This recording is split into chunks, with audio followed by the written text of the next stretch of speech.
ओम शांति। 17 नवंबर 2023 के ईश्वरीय महावाक्य। बाबा ने कहा, तुम बच्चों में योग का बल जरूर चाहिए। योग बल से सब काम सहज हो जाते हैं। कोई काम नहीं कर सकते हैं तो गोया ताकत नहीं है, योग नहीं है। यह ईश्वरीय रेस ज्ञान और योग बल की रेस है। जो इनमें तीखे जाते हैं वही गले का हार बनेंगे और तख्त पर नजदीक बैठेंगे। बाबा ने कहा, तुम बच्चे मुझे याद करो तो मैं जरूर मदद करूंगा। अगर तुम नफरत करेंगे तो मैं क्या करूंगा? यह तो गोया अपने ऊपर नफरत करते हो, फिर पद भी नहीं मिलेगा। बाप और वर्षे को याद करते करते स्वदर्शन चक्र फिराते फिराते जब देखो नींद आती है तो सो जाओ। फिर सवेरे उठेंगे तो वही पॉइंट्स याद आती रहेंगी। जो करेगा सो पाएगा। करने वाले का देखने में आता है, उसकी चलन ही प्रत्यक्ष होती है। ना करने वाले की तो चलन ही और होती। फिर बाबा ने कहा, यह शरीर ठीक भी तब रहेगा जब ज्ञान और योग की धारणा होगी। धारणा नहीं होगी तो शरीर और ही सड़ता जाएगा। नया शरीर फिर भविष्य में मिलना है।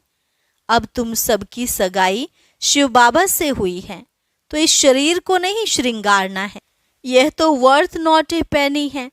जो अपने को ज्ञान और योग से सजाएंगे वही भविष्य में प्रिंस प्रिंसेस बनेंगे।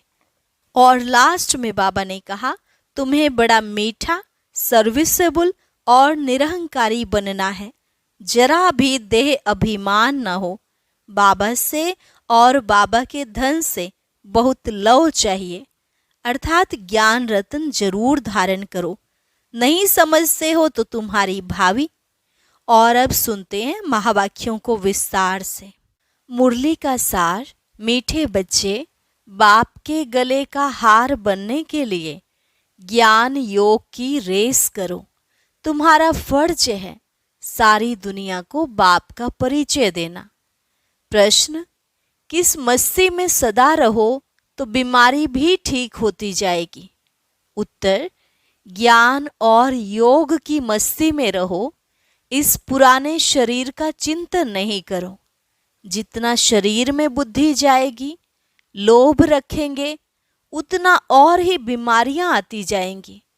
इस शरीर को श्रृंगारना, पाउडर क्रीम आदि लगाना, यह सब फालतू श्रृंगार है। तुम्हें अपने को ज्ञान योग से सजाना है। यही तुम्हारा सच्चा सच्चा श्रृंगार है। गीत जो पिया के साथ है। ओम शांति। जो बाप के साथ है। अब दुनिया में बाप तो बहुत हैं, परंतु उन सभी का बाप रचयिता एक है। वही ज्ञान का सागर है। यह जरूर समझना पड़े कि परमपिता परमात्मा ज्ञान का सागर है। ज्ञान से ही सद्गति होती है। सद्गति मनुष्य की तब हो जब सतयुग की स्थापना होती है। बाप को ही सद्गति दाता कहा जाता है। जब संगम का समय हो तब तो ज्ञान का सागर आकर दुर्गति से सद्गति में ले जाए। सबसे प्राचीन भारत है। भारतवासियों के नाम पर ही 84 जन्म गाए हुए हैं। जरूर जो मनुष्य पहले पहले हुए होंगे वही 84 जन्म लेते होंगे। देवताओं के 84 जन्म कहेंगे तो ब्राह्मणों के भी 84 जन्म ठहरे। मुख्य को ही उठाया जाता है। इन बातों का किसी को भी पता नहीं है। जरूर ब्रह्मा द्वारा ही सृष्टि रचते हैं। पहले पहले सूक्ष्म लोक रचना है, फिर यह स्थूल लोक।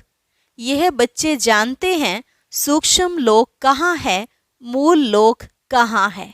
मूल वतन, सूक्ष्म वतन, स्थूल वतन, इसको ही त्रिलोक कहा जाता है। जब त्रिलोकीनाथ कहते हैं तो उसका अर्थ भी चाहिए ना, कोई त्रिलोक होगा ना। वास्तव में त्रिलोकीनाथ एक बाप ही कहला सकते हैं और उनके बच्चे कहला सकते हैं। यहाँ तो कई मनुष्यों के नाम हैं। त्रिलोकीनाथ, शिव, ब्रह्मा, विष्णु, शंकर आदि यह सब नाम भारतवासियों ने अपने ऊपर रखा दिए हैं। डबल नाम भी रखाते हैं, राधे कृष्ण, लक्ष्मी नारायण। अब यह तो किसको पता नहीं, राधे और कृष्ण अलग अलग थे। वह एक राजाई का प्रिंस था, वह दूसरी राजाई की प्रिंसेस थी। यह अभी तुम जानते हो। जो अच्छे अच्छे बच्चे हैं उन्हों की बुद्धि में अच्छी अच्छी पॉइंट्स धारण रहती हैं। जैसे डॉक्टर जो अच्छा होशियार होगा उनके पास तो बहुत दवाइयों के नाम रहते हैं। यहाँ भी यह नई नई पॉइंट्स बहुत निकलती रहती हैं। दिन प्रतिदिन इन्वेंशन होती रहती है। जिन्हों की अच्छी प्रैक्टिस होगी वह नई नई पॉइंट्स धारण करते होंगे। धारण नहीं करते हैं तो महारथियों की लाइन में नहीं लाया जा सकता। सारा मदार बुद्धि पर है और तकदीर की भी बात है। यह भी ड्रामा में है ना। ड्रामा को भी कोई नहीं जानते हैं। यह भी समझते हैं कर्म क्षेत्र पर हम पार्ट बजाते हैं, परंतु ड्रामा के आदि मध्य अंत को नहीं जानते तो गोया कुछ भी नहीं जानते। तुमको तो सब कुछ जानना है। बाप आए हैं, बच्चों को मालूम पड़ा तो बच्चों का फर्ज है औरों को भी परिचय देना, सारी दुनिया को बतलाना फर्ज है। जो फिर ऐसे ना कहें कि हमको मालूम नहीं था। तुम्हारे पास बहुत आएंगे, लिटरेचर आदि बहुत लेंगे। बच्चों ने शुरू में साक्षात्कार भी बहुत किया है। यह क्राइस्ट इब्राहिम भारत में आते हैं, बरोबर भारत सबको खींचता रहता है। असल तो भारत ही बेहद के बाप का बर्थ प्लेस है ना, परंतु वे लोग इतना कुछ जानते नहीं हैं कि यह भारत भगवान का बर्थ प्लेस है। भले कहते भी हैं शिव परमात्मा, परंतु फिर सबको परमात्मा कह देने से बेहद के बाप का महत्व गुम कर दिया है। अब तुम बच्चे समझाते हो, भारत खंड सबसे बड़े ते बड़ा तीर्थ स्थान है। बाकी और सब जो भी पैगंबर आदि आते हैं वह आते ही हैं अपना अपना धर्म स्थापन करने। उनके पिछाड़ी फिर सब धर्मों वाले आते जाते हैं। अभी है अंत, कोशिश करते हैं वापस जाएं, परंतु तुमको यहाँ लाया किसने? क्राइस्ट ने आकर क्रिश्चियन धर्म स्थापन किया, उसने तुमको खींच कर लाया। अभी सब तंग हुए हैं वापस जाने के लिए। यह तुमको समझाना है। सब आते हैं अपना अपना पार्ट बजाने। पार्ट बजाते बजाते दुख में आना ही है। फिर उस दुख से छुड़ाकर सुख में ले जाना बाप का ही काम है। बाप का यह बर्थ प्लेस भारत है। इतना महत्व तुम बच्चों में भी सभी नहीं जानते। थोड़े हैं जो समझते हैं और नशा चढ़ा हुआ है। कल्प कल्प बाप भारत में ही आते हैं, यह सबको बताना है, निमंत्रण देना है। पहले तो यह सर्विस करनी पड़े, लिटरेचर तैयार करना पड़े। निमंत्रण तो सबको देना है ना। रचयिता और रचना की नॉलेज को कोई भी नहीं जानते। सर्विसेबल बनकर अपना नाम बाला करना चाहिए। जो तीखे बच्चे हैं, जिनकी बुद्धि में बहुत पॉइंट्स हैं, उनकी मदद सब मांगते हैं। उनके नाम ही जपते रहते। एक तो शिव बाबा को जपेंगे, फिर ब्रह्मा बाबा को, फिर नंबरवार बच्चों को। भक्ति मार्ग में हाथ से माला फेरते हैं, अभी फिर मुख से नाम जपते हैं। फलाने बहुत अच्छे सर्विसेबल हैं, निरहंकारी हैं, बड़े मीठे हैं, उनको देह अभिमान नहीं है। कहते हैं ना, मीठरा घुरत घुराए, अर्थात मीठे बनो तो सब मीठा व्यवहार करेंगे। बाप कहते हैं तुम दुखी बने हो, अब तुम बच्चे मुझे याद करो तो मैं भी मदद करूंगा। तुम नफरत करेंगे तो मैं क्या करूंगा? यह तो गोया अपने ऊपर नफरत करते हैं। पद नहीं मिलेगा। धन कितना अथाह मिलता है। किसको लॉटरी मिलती है तो कितना खुश होते हैं।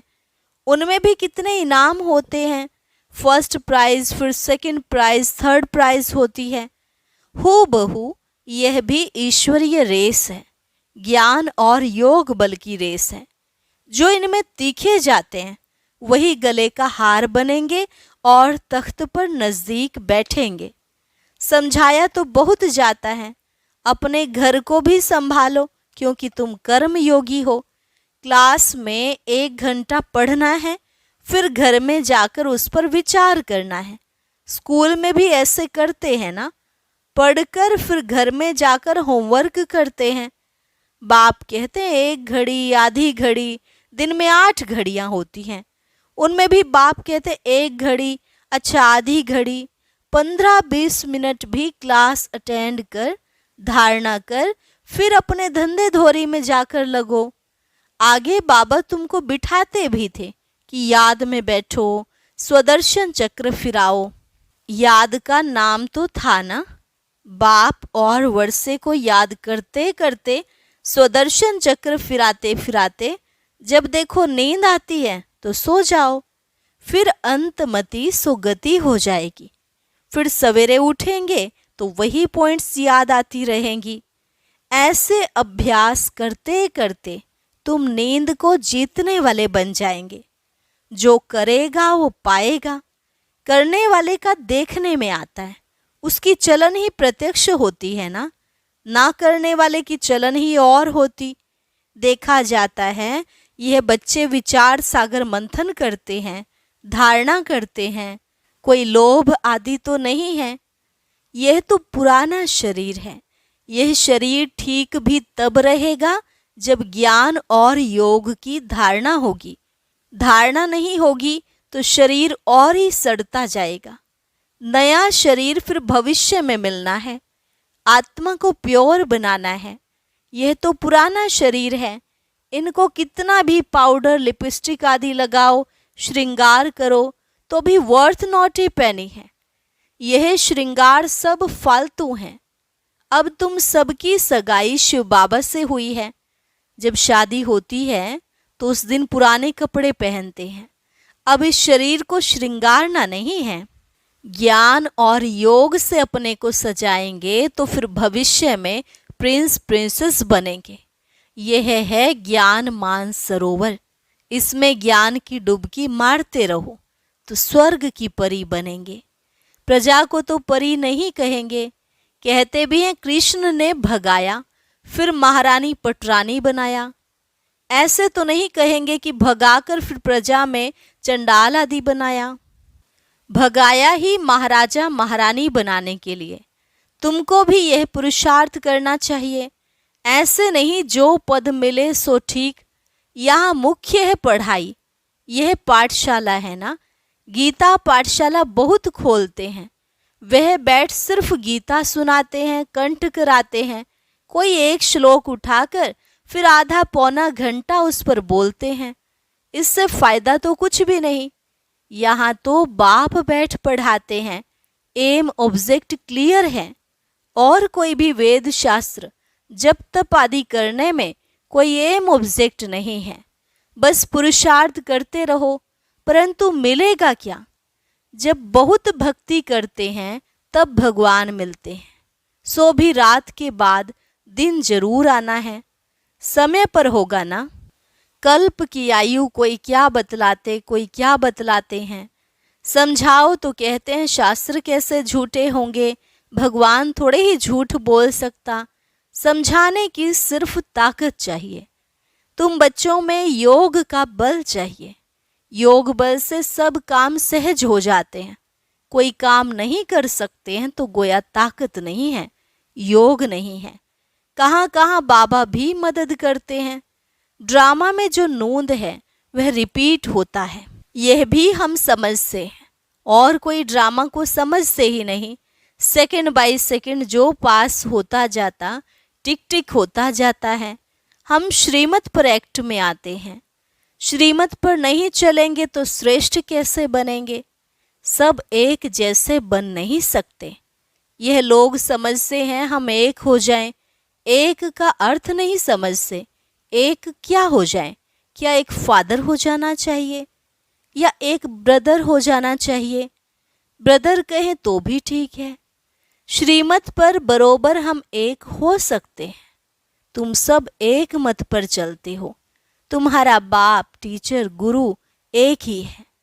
जो पूरा श्रीमत पर नहीं चलते तो वह श्रेष्ठ भी नहीं बनेंगे। एकदम नहीं चलेंगे तो खत्म हो जाएंगे।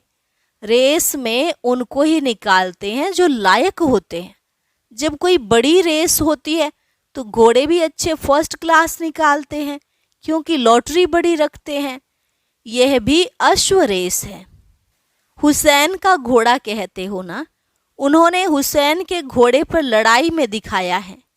अभी तुम बच्चे तो डबल अहिंसक हो। काम की हिंसा है नंबर 1। इस हिंसा को कोई जानते ही नहीं। सन्यासी भी ऐसे नहीं समझते, सिर्फ कहते हैं ये विकार है। बाप कहते हैं काम महाशत्रु है। यह आदि मध्य अंत तुमको दुख देता है। तुमको यह सिद्ध कर बताना है कि हमारा प्रवृत्ति मार्ग का राजयोग है, तुम्हारा हठ योग है। तुम शंकराचार्य से हठ योग सीखते हो, हम शिवाचार्य से राजयोग सीखते हैं। ऐसी ऐसी बातें समय पर सुनाना चाहिए। कोई तुमसे पूछे कि देवताओं के 84 जन्म हैं, तो भला इन क्रिश्चियंस आदि के कितने जन्म हैं? बोलो यह तो तुम हिसाब करो ना। 5000 वर्ष में 84 जन्म लिए, क्राइस्ट को 2000 हुए। हिसाब करो एवरेज कितने जन्म हुए होंगे? 30-32 जन्म होंगे। ये तो क्लियर है। जो बहुत सुख देखते हैं वे दुख भी बहुत देखते हैं। उन्हों को कम सुख कम दुख मिलता है। एवरेज का हिसाब निकालना है। पीछे जो आते हैं वे थोड़े थोड़े जन्म लेते हैं। बुद्ध का, इब्राहिम का भी हिसाब निकाल सकते हैं, करके 1-2 जन्म का फर्क पड़ेगा। तो यह सब बातें विचार सागर मंथन करना चाहिए। कोई पूछे तो क्या समझाएं? फिर भी बोलो, पहले तो बाप से वर्षा लेना है ना। तुम बाप को तो याद करो। जन्म जितने लेने होंगे उतने लेंगे। बाप से वर्षा तो ले लो। अच्छी रीति समझाना है। मेहनत का काम है, मेहनत से ही सक्सेसफुल होंगे। इसमें बड़ी विशाल बुद्धि चाहिए। बाबा से और बाबा के धन से बहुत लव चाहिए। कोई तो धन ही नहीं लेते। अरे ज्ञान रत्न तो धारण करो, तो कहते हैं हम क्या करें, हम समझते नहीं समझते हो तो तुम्हारी भावी। अच्छा, मीठे मीठे सिकिलधे बच्चों प्रति माता पिता बाप दादा का याद प्यार और गुड मॉर्निंग। रूहानी बाप की रूहानी बच्चों को नमस्ते। रूहानी बच्चों की रूहानी बाप दादा को नमस्ते नमस्ते, गुड मॉर्निंग। धारणा के लिए मुख्य सार। पहली पॉइंट, किसी से भी नफरत नहीं करनी है, सबसे मीठा व्यवहार करना है। ज्ञान योग में रेस करके बाप के गले का हार बन जाना है। दूसरी पॉइंट, नींद को जीतने वाला बन सवेरे सवेरे उठ बाप को याद करना है, स्वदर्शन चक्र फिराना है। जो सुनते हैं उस पर विचार सागर मंथन करने की आदत डालनी है। वरदान, बुद्धि को डायरेक्शन प्रमाण श्रेष्ठ स्थिति में स्थित करने वाले मास्टर सर्वशक्तिमान भव। बुद्धि को डायरेक्शन प्रमाण श्रेष्ठ स्थिति में स्थित करने वाले मास्टर सर्वशक्तिमान भव। कई बच्चे जब योग में बैठते हैं तो आत्म अभिमानी होने के बदले सेवा याद आती है, लेकिन ऐसा नहीं होना चाहिए, क्योंकि लास्ट समय अगर अशरीरी बनने के बजाय सेवा का भी संकल्प चला तो सेकंड के पेपर में फेल हो जाएंगे। उस समय सिवाय बाप के निराकारी, निर्विकारी, निरहंकारी और कुछ याद ना हो। सेवा में फिर भी साकार में आ जाएंगे। इसलिए यह अभ्यास करो कि जिस समय जिस स्थिति में स्थित होना चाहे स्थित हो जाएं। तब कहेंगे मास्टर सर्वशक्तिमान, कंट्रोलिंग और रूलिंग पावर वाले। स्लोगन, किसी भी परिस्थिति को सहज पार करने का साधन है एक बल एक भरोसा। किसी भी परिस्थिति को सहज पार करने का साधन है एक बल एक भरोसा। अच्छा, और अब सुनते हैं आज का अव्यक्त ज्ञान मोती।